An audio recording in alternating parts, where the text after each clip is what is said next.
Joyeuses années 2025 les amis. Alors comme vous avez pu le voir sur Instagram, je suis parti de France, je me suis expatrié à Malte. Ça fait maintenant 2 ans que je vis à Malte. Je sais que ça se voit pas trop dans les vidéos YouTube parce que je continue de faire les micro-trottoirs en France. Mais il faut savoir que je suis en France 1 à 2 mois dans l'année, grand maximum. Donc ça se voit pas trop. Mais je me suis dit que c'était le bon moment quand même pour vous faire un petit retour là-dessus. Parce que je vois qu'il y a de plus en plus de personnes qui souhaitent s'expatrier. Et moi, je me suis dit que ça pourrait être un bon moment pour vous montrer un petit peu ce que je fais ici à Malte. Mais avant de vous raconter un petit peu ma vie et de vous montrer un petit peu ma vie ici à Malte, j'ai envie de vous faire une vidéo, vous expliquer pourquoi est-ce que je considère que la France est morte. On va essayer de comprendre un petit peu qu'est-ce qui fait, selon moi, qu'est-ce qui me permet de penser que la France n'a pas un avenir très certain, pour euphémiser un petit peu la chose. Donc dans cette vidéo, je vais vous expliquer pourquoi est-ce que les relations hommes-femmes sont mortes. Pourquoi est-ce que envisager son avenir économique en France, c'est un piège selon moi. Je vais également vous montrer à quel point l'environnement va vous affecter d'un point de vue psychologique.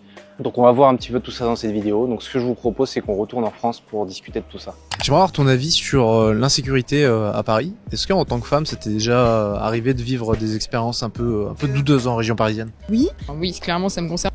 Beaucoup. Et y a pas un jour où tu sors sans te faire accoster dans la rue, minimum accoster. Vous posez merveilleusement bien la question parce qu'il y a 2 jours, j'étais dans le métro et y a un mec qui m'a aspergé la gueule de bombes lacrymogènes. Wow, pourquoi? Et très bonne question. Du coup, à la base, je me sentais assez safe, mais plus maintenant. Petite pause, en revoyant ce passage, j'ai une question qui m'est venue à l'esprit, j'avais envie de vous la partager. Est-ce que c'est vraiment envisageable de fonder une famille dans un pays qui n'est même pas capable d'assurer la sécurité des femmes? Imaginez votre future fille ou votre future femme se faire asperger de gaz lacrymogène.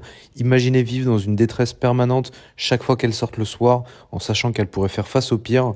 Alors je vous pose cette question sincèrement, est-ce qu'on peut vraiment envisager un futur serein dans de telles conditions? Bien d'eau? De Lyon.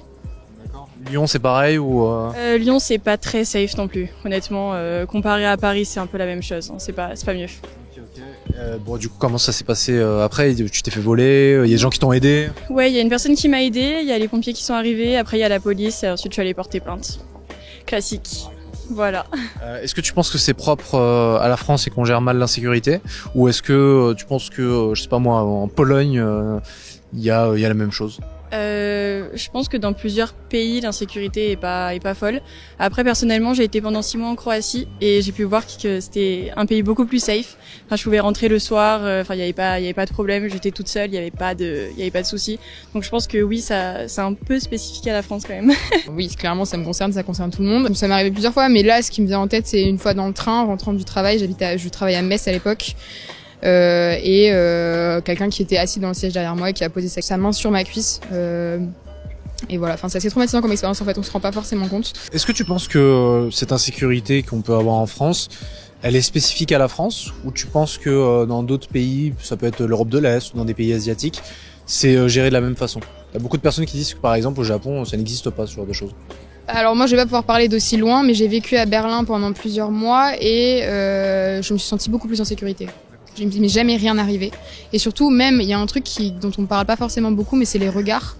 Et à Paris les regards peuvent être très appuyés parfois et c'est très gênant. Mais on peut rien faire en fait parce que c'est pas verbal, c'est pas physique, mais ça détaille et ça t'abaisse à une espèce d'enveloppe corporelle à laquelle tu t'identifies pas forcément. À Berlin ça m'est jamais arrivé.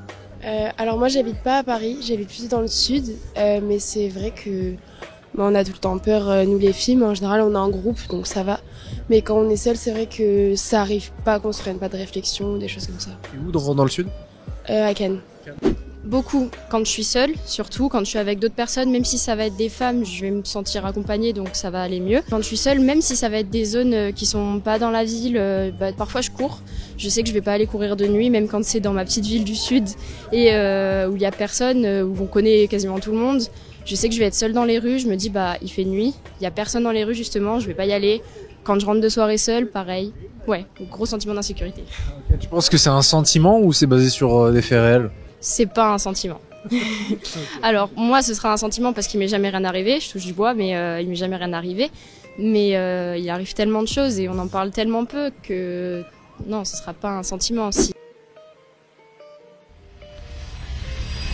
Paris, c'est la ville de l'amour, mais malheureusement, il y en a de moins en moins de l'amour. Et pour aborder ce sujet qui est la guerre des sexes, c'est impossible de ne pas faire un pont avec l'insécurité. Malheureusement, c'est les femmes qui en subissent le plus les frais. Et en fait, c'est difficile de leur en vouloir parce que quand t'es une femme et que tu grandis en métropole, t'es tout le temps soumis en fait à des agressions ou à des possibles agressions. Tu te fais dévisager dans le métro. Les hommes sont de moins en moins élégants. Et vu que ces hommes-là sont pas très élégants, voire même ont des comportements très néfastes, les femmes deviennent méfiantes, elles s'énervent. Elles ont de moins en moins envie de fréquenter les hommes. Elles se mettent à les détester. Elles le communiquent. Ça, évidemment, ça va se répercuter sur des gentils et des honnêtes hommes qui, eux, vont s'énerver par la suite, vont sans doute répliquer avec des comportements dits misogynes, que ce soit sur Internet ou dans la vraie vie. Et derrière, ça va accentuer en fait cette guerre des sexes. Donc les hommes et les femmes s'aiment de moins en moins, les relations sont de moins en moins cordiales et les femmes ont de moins en moins envie de fonder de foyer, ce qui est très très triste. Alors ce que je vous propose maintenant, c'est d'aller interviewer des jeunes et essayer de comprendre qu'est-ce qui les pousse actuellement à vouloir quitter la France. Comme ça, on sera fixé. Salut chef, j'aimerais avoir ton avis sur l'expatriation. Il y a de plus en plus de personnes qui ont envie de partir de France. Est-ce que toi, c'est dans tes projets? Ouais, je pense. Mais oui, je suis sur des projets étrangers. Franchement, ouais, partir de la France, c'est quand même une situation que j'envisage. Ouais, carrément. Ouais. Alors toi, quelles sont les motivations? Qu'est-ce qui te pousserait à partir de France? Franchement, le mauvais temps déjà. Paris. Franchement, parce que c'est trop cher. Les impôts. Après, je pense les femmes aussi. Ok, pourquoi? Les femmes modernes, c'est chaud. Putain. moi, personnellement, j'ai pas de problème avec ça. Je sais qu'il y a plein de gens qui kiffent partir dans des pays comme la Thaïlande, des pays un peu sous-développés, etc. Parce que les femmes, elles sont peut-être plus comme à l'ancienne, on va dire. Après, sinon, moi, franchement, c'est juste pour l'argent. Tu trouves qu'il y a moins d'opportunités économiques ici que dans d'autres pays? Bah, t'es pas trop poussé à l'entrepreneuriat, tu vois, quand t'es un jeune, etc. Plus poussé, parce qu'on est vachement axé sur les diplômes ici. Après, tu peux réussir partout, hein. C'est juste à un moment, tu vas te faire taxer, ça va être compliqué. Ouais, c'est un frein. On paye quand même pas mal de taxes, comparé à d'autres pays où, du moins, pour se lancer, ou lancer sa boîte, où les opportunités sont beaucoup plus compliquées, où c'est beaucoup plus fermé, il y a beaucoup plus d'étapes à franchir et à passer pour se lancer. Je sais qu'il y a beaucoup de personnes qui sont en CDI qui aimeraient se lancer mais qui ont peur de cet inconnu-là par rapport à toute la paperasse aussi, l'administratif qu'il y a derrière. Et on n'a pas un esprit d'aventurier en France. On est bien logé dans son petit CDI, on a sa situation, et on se cantonne à cela, alors qu'il y a d'autres choses à faire, à visiter. Et la Terre, elle est assez large pour ça. Sous 5 à 10 ans, vous vous voyez encore en France? Alors, on sait pas de quoi est fait l'avenir, mais oui, les projets qui se mettent en place petit à petit, je vais pas trop m'étaler là-dessus, mais oui, je suis sur des projets étrangers. T'as un pays dans ta target ou... Bénin. Bénin, ok. Voilà. Mes parents sont originaires du Bénin et que j'y vais souvent actuellement. Oui, 5 à 10 ans, j'aurai même dans les 5 prochaines années, ouais.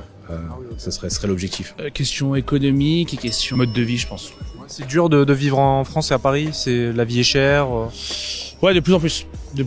Je pense qu'on gagne pas assez par rapport à ce qu'on dépense et du coup, si on veut vivre correctement, il y a beaucoup plus de pays étrangers où on peut se faire plaisir, quoi. Je pense qu'il y a de meilleures opportunités à l'étranger. Ouais. En Europe, déjà. Ouais, t'as déjà envisagé des pays Il y a un pays qui est très proche de nous, qui est la Suisse, qui est déjà envisagé par beaucoup de personnes, forcément. Après, beaucoup vont au Canada ou en Australie aussi. J'habite en Espagne. D'accord, ah oui. À Marbella. Tu vis plus en France? C'est ça. Pour le coup, je t'avoue, en vrai, c'est juste les Français qui sont pas assez sincères entre eux, qui sont très hypocrites, très racistes, C'est pour cela que moi, j'ai choisi de partir en Espagne, perso. Là-bas, ça a rien à voir. Tu vois que les gens, ils sont plus détendus. Ils sont ouverts d'esprit, ils sont détendus. Rien à voir avec ça. Rien à voir avec Châtelet, en tout cas. Je sais pas, je peux dire ça, mais le prix des clopes, de l'alcool, de l'essence, ça a rien à voir. C'est moitié prix. Là-bas, c'est 3 € le plein d'essence. Venez en Espagne, les gars. C'est beaucoup moins cher, le coût de la vie, il est plus moins cher, c'est 2 fois moins cher. Franchement, ouais, partir de la France, c'est quand même une situation que j'envisage. Parce que les gens sont plus sympas ailleurs. Et puis c'est bien juste de sortir de sa zone de confort, d'aller à l'étranger, c'est comme relancer une nouvelle partie dans un jeu vidéo, en fait, c'est se relancer, voilà, c'est ça ce qui m'attire. Il y a des choses qui te dérangent ici en France et qui peuvent vraiment te donner envie de partir? Contrairement à là où j'ai été, en Nouvelle-Zélande surtout, les gens sont quand même moins sympas. Pourquoi des Français qui partent parce qu'ils estiment qu'il n'y a pas assez de sécurité ici en France, les impôts sont trop élevés, il y a plein d'arguments comme ça qui arrivent assez souvent, les soins dans les hôpitaux publics sont devenus médiocres. Ouais, franchement, je comprends pour la sécurité, là où j'étais, comme je te dis, en Australie, Nouvelle-Zélande, la sécurité, elle est super élevée, et c'est vrai que tu peux marcher dans la rue à n'importe quelle heure, et ça se passe plutôt bien, ça c'est vrai que c'est plutôt sympa. Et ouais, je peux comprendre même pour les impôts. Après, moi, je suis pas un businessman, donc voilà, je suis étudiant, j'ai pas de problème d'impôts. Mais ouais, j'entends que les gens veulent partir de France. Ouais, pour la sécurité, je comprends. Ouais, moi, je suis parti en Thaïlande en vacances avec mon frère cet été, et j'ai vu là-bas beaucoup de Français, beaucoup de retraités. Et ouais, la vie, elle est mieux là-bas. Hein. Tu vois les retraités, ils ont une petite retraite, mais là-bas du coup ça compense avec le mode de vie, du coup c'est super. Déjà je crois que le gouvernement ils ont signé quelque chose comme quoi ils avaient accès à nos téléphones. Donc ça déjà c'est un peu chiant. C'est pas que je veux cacher des trucs ou quoi, mais on a tous le droit à une vie privée. Je pense qu'il y a de moins en moins de liberté en France. Exactement, ouais. Je pense que ça peut jouer ça. Je pense ouais au niveau des impôts, je sais la France c'est un des pays les plus taxés au monde. Donc je pense que ça peut jouer ça aussi. Si t'avais la possibilité là maintenant de partir de France et de refaire une vie à l'étranger, tu signerais ou pas? Ouais. Je partirais en Thaïlande. Ok. Ouais. La Thaïlande, ça t'a vraiment plu? Ouais, franchement, ça m'a bien plu, ouais. Il fait beau, les filles sont belles. Que demande le peuple, hein? T'aimes les massages thaïlandais? Ah, j'adore les massages thaïlandais. Attention, hein, pas. Moi, les femmes aux zizi, ça me fait un peu peur, moi. Ouais, carrément. Du style? Du style le business en France. Ok. Ouais, je trouve que c'est assez lent. Je vis un petit peu du côté de New York. Je reviens tout juste d'un an là-bas. C'est un environnement qui va beaucoup plus vite, qui me correspond plus. C'est-à-dire, j'adore la France, j'adore Paris, mais pas pour le côté business. Et moi, la part professionnelle a une grande importance dans ma vie. C'est pour ça que je me vois plus du côté des US. Trop d'impôts? C'est même pas une question d'impôts parce que Paris, New York, ça se ressemble en termes en termes d'imposition.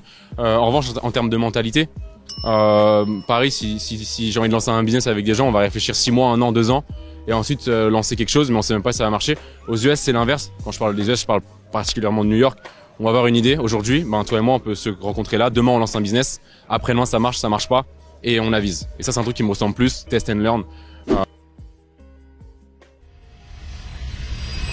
On va parler de la situation économique de la France. Et quoi de mieux qu'être dans un beau café parisien pour parler de tout ça. Déjà, la situation économique de la France, avec quelques chiffres, pour que vous puissiez comprendre un petit peu tout ça d'un point de vue global. Le PIB de la France, il est de 2700 milliards et la dette française est de 3100 milliards. Donc la dette est supérieure au PIB de la France, donc à ce que génère la France. Et le déficit budgétaire, donc ce que perd la France d'un point de vue économique chaque année, il est de 6%. Donc pour vous faire une comparaison assez simple, parce que là ça peut paraître flou pour les gens qui n'ont pas de notion en économie, si la France était ce café dans lequel je suis, admettons que ce café génère 1 million de chiffre d'affaires, ce qui serait l'équivalent de son PIB, et bien ce restaurant, ce café serait endetté de 1 million et 100 000 euros, donc sa dette serait supérieure à son chiffre d'affaires. Donc 1 100 000 euros de dette pour 1 million de chiffre d'affaires. Et ce restaurant perdrait 6% du coup de son chiffre d'affaires chaque année, donc ce qu'on appelle le déficit, donc ce serait 60 000 euros chaque année. Donc la France, c'est un pays qui perd de l'argent chaque année, et c'est un pays qui est surendetté. Question que j'ai envie de vous poser, est-ce que vous avez envie d'investir votre temps, votre argent et votre énergie de manière générale dans un pays qui est surendetté et qui perd de l'argent chaque année? Personnellement non. Voilà. Et pour ceux qui vont me dire qu'ils ne sont pas concernés parce que c'est le bilan de l'État et ce n'est pas leur propre bilan, sachez que ça vous impacte quand même, que vous le vouliez ou non, parce que si la France est surendettée et que derrière elle est en déficit, donc elle perd de l'argent, eh bien les investisseurs étrangers, les États étrangers vont commencer à augmenter les taux d'intérêt, parce qu'ils sont pas bêtes. S'ils voient que la situation économique de la France se dégrade, ils vont pas prendre de risques, ils vont augmenter les taux d'intérêt pour se couvrir, et ça va faire qu'empirer, ça va impacter sur le pouvoir d'achat des Français. Deuxième point très important concernant la situation économique de la France, c'est la question des retraites. Je préfère vous le dire maintenant, vous n'aurez jamais de retraite. Et comment est-ce que je peux vous avancer ça avec un tel culot? En fait, c'est un simple calcul mathématique que vous pouvez tous faire. Ça concerne la démographie française, la pyramide des âges. En 1975, il y avait 13 actifs pour environ 3 à 4 retraités, ce qui représente 3,25 actifs pour un retraité. Donc grosso modo, vous aviez un peu plus de 3 personnes qui finançaient la retraite d'une seule personne. En 2015, on est passé de 18 actifs pour 12 retraités, ce qui représente 1,25 actifs pour payer une seule retraite. Donc la pyramide des âges s'est inversée. Il y a beaucoup plus de retraités. Plus les années passent, plus il y a de retraités et moins il y a d'actifs. Donc c'est assez simple. Vous allez payer bientôt à vous seul la retraite de plusieurs retraités. Parce que ça finira par s'inverser, et ce n'est pas le fait de retarder l'âge de départ à la retraite qui va changer le fond du problème, qui est tout simplement une incapacité de l'État à gérer une retraite par répartition. Le système de la retraite par répartition est mort, il ne fonctionne plus avec l'effondrement démographique de l'Europe. Dernier point, moi qui m'a fait un vrai twist en fait quand je l'ai appris, et j'espère que ça va provoquer un vrai tas de choc quand je vais vous dire ça. Sachez qu'en France, il y a à peu près 40% de la population française qui vivent grâce à l'État français, qui vivent à la charge de l'État français. Et ça comprend à la fois les chômeurs, les fonctionnaires, les retraités et les étudiants. Ces 4 catégories de personnes en France vivent grâce à l'État français. Et je sais que vous allez me dire oui, mais les étudiants, finalement on les finance parce que derrière ils vont créer de l'emploi, ils vont générer de la croissance économique. Donc c'est un investissement sur le futur. Pareil, les retraités ils ont cotisé, donc c'est normal qu'ils touchent leur retraite. Mais peu importe en fait. D'un point de vue global, quand vous prenez du recul et que vous regardez la situation française, vous avez 40% des Français qui vivent de l'État français. C'est considérable. Il y a très peu de pays dans le monde pour lesquels c'est le cas. Ça montre une omniprésence de l'État dans l'économie française. Ce n'est pas normal que ça soit le cas, que vous le vouliez ou non. On va enfin pouvoir aborder le sujet de la dépression, de l'anxiété et de la détresse psychologique des Français. Récemment, vous avez une stat de Santé publique France qui est sortie, comme quoi 25% des 15 à 30 ans déclarent être en dépression. Et c'est assez paradoxal parce que la France, c'est quand même un pays où il fait bon vivre. Globalement, on mange à sa faim, on est logé, on est nourri. Vous avez aussi 70% des Français qui sont préoccupés par l'insécurité. Donc c'est une source du ministère de l'Intérieur. Et vous avez près de 30% des Français de 18 à 40 ans qui souhaitent partir de France. Et le pire avec ces chiffres, c'est qu'ils sont en constante augmentation. Juste pour parler de l'expatriation, en 20 ans, le nombre d'expatriés il a augmenté de 52%. C'est pareil pour la dépression, ça ne fait qu'augmenter d'année en année. Et puis surtout, la France est l'un des pays d'Europe avec les taux de suicide les plus élevés. Donc l'indice, il est de 12,1 pour 100 000 habitants. Pareil, je vous mettrai la source à l'écran. Donc vous avez quand même un mal-être qui est profond en France. Voilà, et puis vu que visiblement vous avez le meilleur système de santé au monde en France, eh bien on va l'analyser et je vais vous donner quelques stats à ce sujet. Alors déjà ce qu'on va voir c'est le temps d'attente pour réserver un rendez-vous. Alors sachez que pour réserver un rendez-vous chez un médecin généraliste, il faut en moyenne 10 jours contre 4 jours en 2019. Alors pour prendre un rendez-vous chez le pédiatre, c'est 3 semaines, un peu plus de 3 semaines, donc il va falloir prendre votre mal en patience, sachant qu'en 2019 c'était un peu plus de 2 semaines. Si vous avez un problème au cœur, bah prenez votre mal en patience parce que c'est plus de 2 mois. Je vois le caméraman qui se marre, mais c'est pas une blague. Si vous avez un problème au cœur, il faut attendre 2 mois pour prendre un rendez-vous chez le médecin, chez le cardiologue, sachant que ce chiffre il a quasiment doublé depuis 2019. Voilà. Et pour le dermatologue, c'est encore pire, c'est 3 mois d'attente. Voilà. Donc meilleur système de soins au monde. Si vous avez un problème de peau, un problème de cœur, vous allez devoir attendre plusieurs mois pour prendre un rendez-vous. C'est pas pour le soigner, pour prendre un rendez-vous. Deuxième chose, c'est les débordements des urgences. Vous avez 54% des Français qui déclarent avoir pris contact avec les urgences pour des raisons non urgentes, pour la simple et unique raison qu'ils ne reçoivent pas de rendez-vous ou de contact de la part d'un médecin approprié.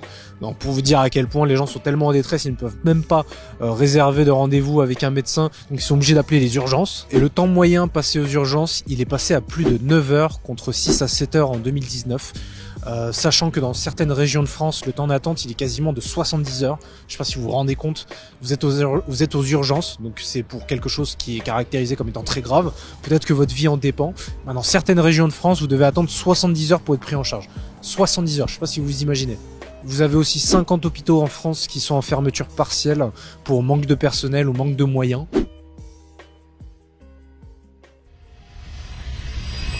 Fin de vidéo les amis, donc comme vous avez pu le voir, pour toutes les raisons qui ont été énumérées dans cette vidéo, je ne compte pas retourner vivre en France. Ça ne m'empêchera pas de venir de manière épisodique pour faire quelques trucs, notamment voir ma famille et peut-être tourner du contenu. Mais en tout cas, j'envisage plus ma vie en France.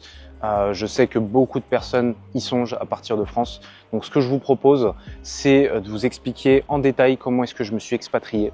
Donc vous avez une vidéo en barre de description qui est totalement gratuite où je vous explique comment est-ce que je me suis expatrié en 48 heures chrono à Malte.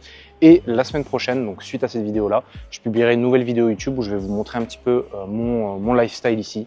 Je vais vous montrer mes séances de sport, ce que je peux faire au quotidien, les gens que je fréquente, le networking et compagnie.